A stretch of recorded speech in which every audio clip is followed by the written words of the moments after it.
Charges at metered parking spaces go up. The average waiting time for public housing expected to fall to below 4 years within 10 years. And the UN reimposes sanctions on Iran over its nuclear program.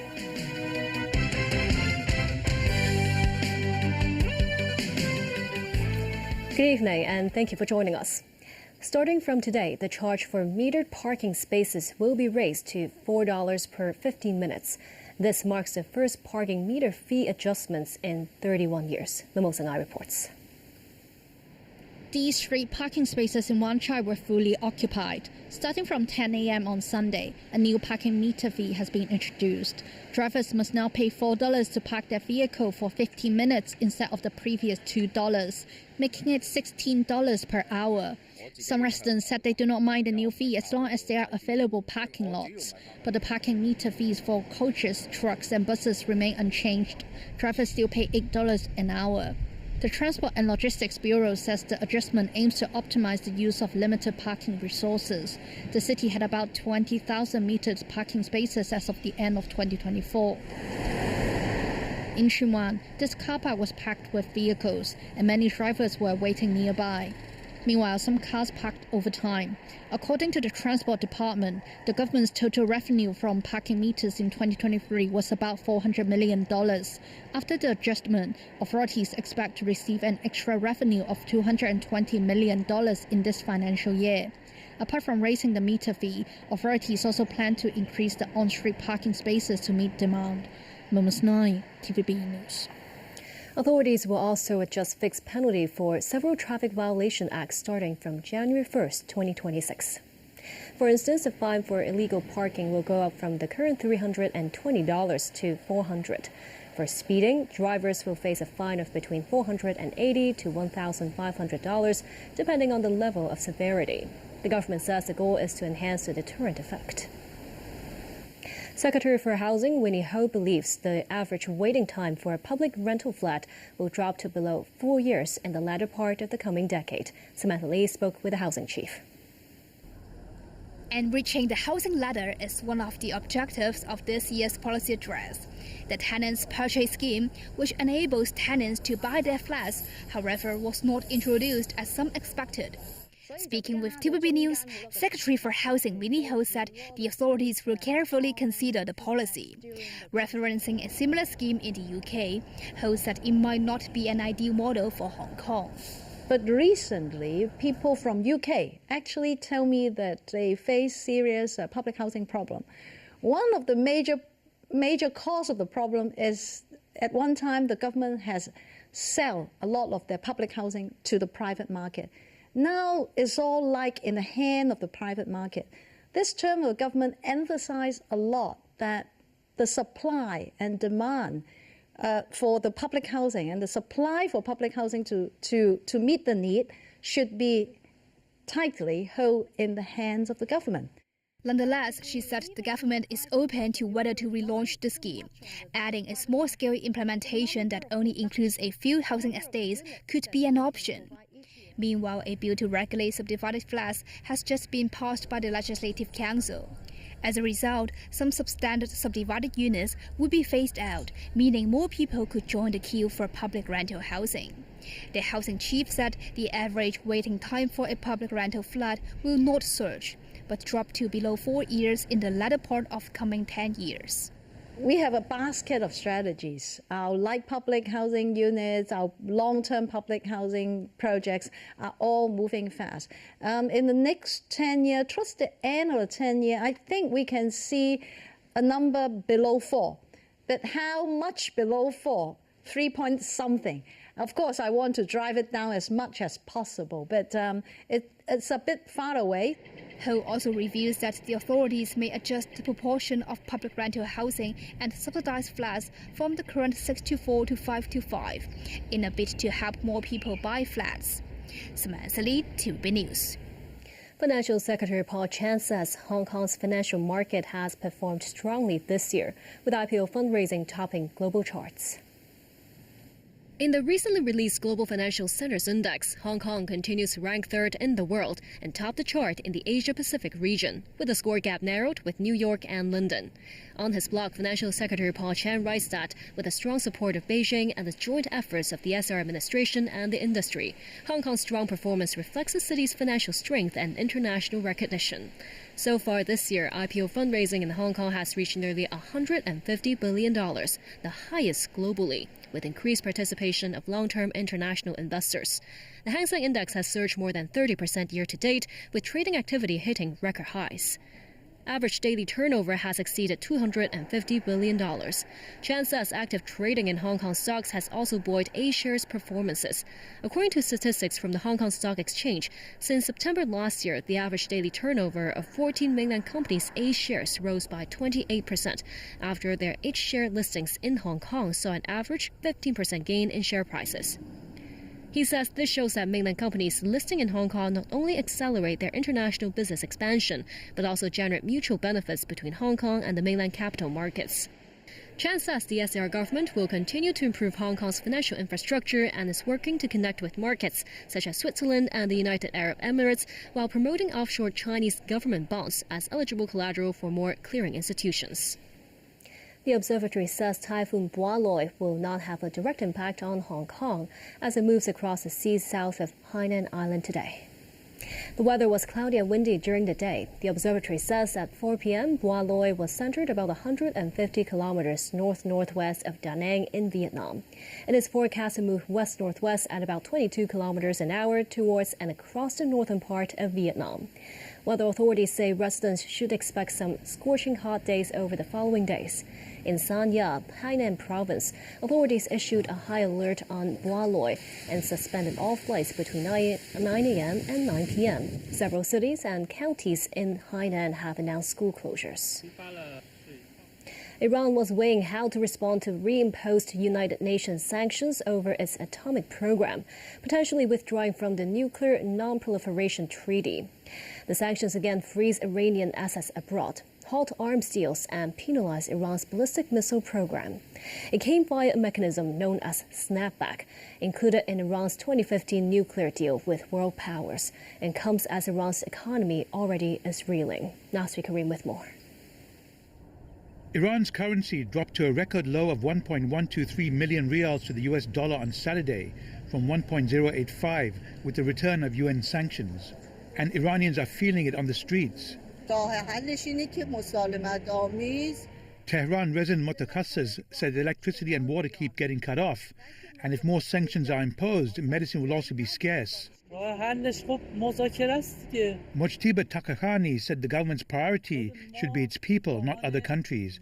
Iranians are struggling with their daily living expenses, he says. The snapback was triggered by Britain, France and Germany at the UN Security Council over accusations Iran had violated the 2015 deal, preventing Tehran from developing a nuclear bomb. Russia and China opposed the move. Iran has denied seeking nuclear weapons and is reluctant to readmit UN inspectors, accusing them of disclosing information that helped the United States and Israel bomb their nuclear sites earlier this year. At the UN, Saudi Arabia's Foreign Minister, Prince Faisal bin Farhan Al Saud, urged diplomacy in addressing Iran's nuclear program, encouraging positive engagement with the International Atomic Energy Agency. Germany's Foreign Minister said they remain open to negotiations. Iran must never acquire a nuclear weapon. Since Iran clearly does not comply with its obligations under the Joint Comprehensive Plan of Action agreed to in 2015, we had no choice but to trigger the snapback of sanctions. Later, US President Donald Trump sent stealth bombers to pound 3 of Iran's nuclear sites, later claiming they had destroyed the country's program and threatened to do so again. The U.S. cannot afford to double down on unnecessary conditions for negotiations, such as zero enrichment, ratchet up pressure, and expect Iran to capitulate. That strategy only risks further escalation, the re-eruption of conflict, and likely pushing Iran, back to the threshold of nuclear weapons. Nasri Karim, TVB News. A stampede in India's southern state of Tamil Nadu late on Saturday killed at least 36 people and injured 40 others. It happened as tens of thousands gathered for a rally by a popular Indian actor and politician. The rally was being addressed by Vijay, one of Tamil Nadu's most successful actors turned politician in the district of Karur. The state's health minister said at least 8 children died. Indian media reports quoting local officials said the stampede was triggered when a group of Vijay supporters and fans fell while trying to approach his bus. Reports also say that at least 30 people fainted while Vijay was addressing the rally from atop his campaign vehicle. In 2024, Vijay retired from acting and launched his own political party. Denmark has been on high alert amid repeated drone sightings across the country, prompting the NATO military alliance to conduct enhanced vigilance in the Baltic Sea region. Russia's top diplomat Sergei Lavrov, who played down the drone incursions, warned his country would take decisive response to any aggression. Danny Zhou reports. Following several reports of drone activity in Denmark, which temporarily shut down various airports, the Nordic country's armed forces said more unidentified drones were observed over its largest military base overnight Friday into Saturday. While the military did not specify the exact location, police say they had seen 1 or 2 drones near and over the Karup Air Base in western Denmark, the main base of the Royal Danish Air Force, according to local media. The airspace was reportedly closed to civil air traffic for a period of time. Prime Minister Mette Frederiksen has described the flyovers earlier this week as the most serious attack on Danish critical infrastructure to date and pointed the finger at Russia. Elsewhere, Norwegian police are also looking into possible drone sightings near the Åland Air Force Base. NATO said on Saturday that new multi-domain assets, including intelligence, surveillance and reconnaissance platforms, will be used to enhance its vigilance in the Baltic Sea region. Moscow, however, rejects any suggestion that it was involved in the Danish incidents. Speaking to the United Nations General Assembly, Russia's Foreign Minister Sergei Lavrov stressed his country has never nor does have intention to attack NATO and European Union countries. Meanwhile, in Berlin, the German Interior Minister said the threat from drones was high.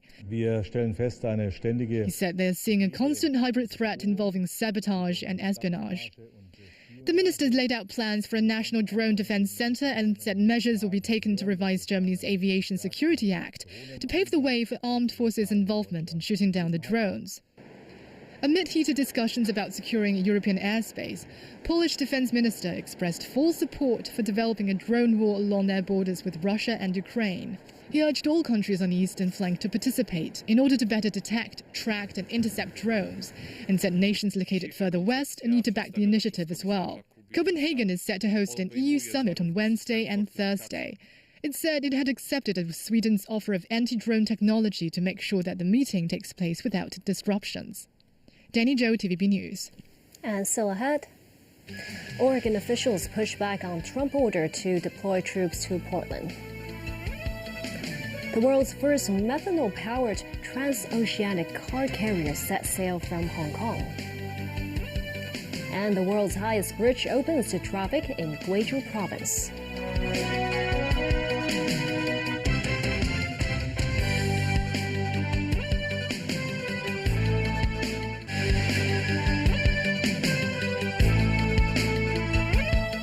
Welcome back. The governor of the U.S. state of Oregon says the city of Portland is safe and there is no need for troops on the streets.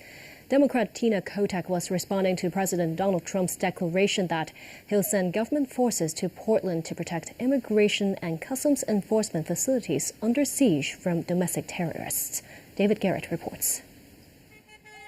Donald Trump says this immigration and customs enforcement facility in Portland, Oregon needs protection. He announced his intention to send troops here to fight domestic terrorists. Afterwards, just a few protesters with one in a chicken suit.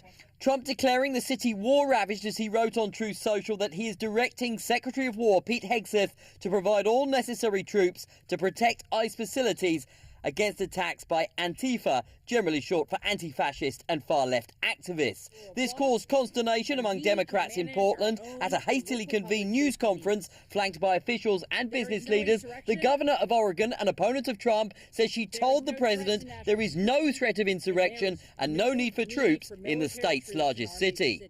Portland's doing just fine. And I made that very clear to the president this morning. Our city is a far cry from the war-ravaged community that he has posted about on social media. And I conveyed that directly to him. that we got this, we are good, we are doing fine. Portland is a metropolis of 600,000. The governor says any federal takeover would be an abuse of power and a threat to communities. I have no idea what's going on other than a ruse to spend troops, send them where they don't belong. Well, in a simple word, it's ridiculous. It is not clear whether the US military or National Guard will be sent to patrol these streets or what Trump means by full force. The administration has already deployed the National Guard to Washington, D.C. and Los Angeles, plans to send to Memphis, and is threatening to do so in Chicago. There have been clashes at the ICE facility with dozens charged. City leaders called for calm and respect of law. There were violent protests in Oregon following the killing of George Floyd by Minneapolis police in 2020. Portlanders out enjoying the good weather called their city sunny, safe and not in need of protection. David Garrett, TVB News.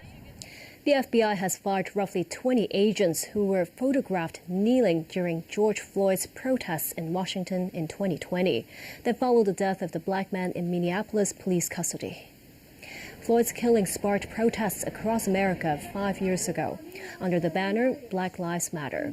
These photographs show agents taking the knee during a racial injustice demonstration, which was described as a lack of judgment by the Bureau. The FBI Agents Association confirmed the sackings of more than a dozen, calling it unlawful and saying the terminations were another example of FBI Director Kash Patel's disregard for the legal rights of employees. Colombia's President Gustavo Petro accused the United States of violating international law after his visa was revoked as he returned home from the United Nations General Assembly. Petro marched and then made an impromptu speech outside the UN in New York at a pro-Palestinian rally organized to coincide with Israeli Prime Minister Benjamin Netanyahu's address on Friday. Colombia's first leftist leader called on soldiers of the U.S. not to point their rifles. Petro said they should disobey Trump's orders. The U.S. State Department revoked Petro's visa after what it calls his reckless and incendiary actions. Washington did not say if Petro would receive one in the future as he flew back to Colombia on Saturday as planned. Tensions between Colombia and the U.S. have been strained after deportations and U.S. attacks on drug smuggling boats. The world's first methanol-powered transoceanic car carrier has set sail from Chengdu, carrying nearly 10,000 vehicles to Europe. By using green methanol as fuel, the ship can cut greenhouse gas emissions by more than 70%. Embarking on its maiden voyage from Hong Kong is this giant at sea. From the bridge, it resembles an elephant with a long trunk. Commissioned by China Merchants Group and named after the city, the 220-meter-long vessel CM Hong Kong set sail with the Hong Kong SAR flag from Chengdu this morning. Its green hull represents the use of green fuel, and it is the world's first car carrier powered by methanol, which can slash greenhouse gas emissions by more than 70%, though it can also run on conventional fuel.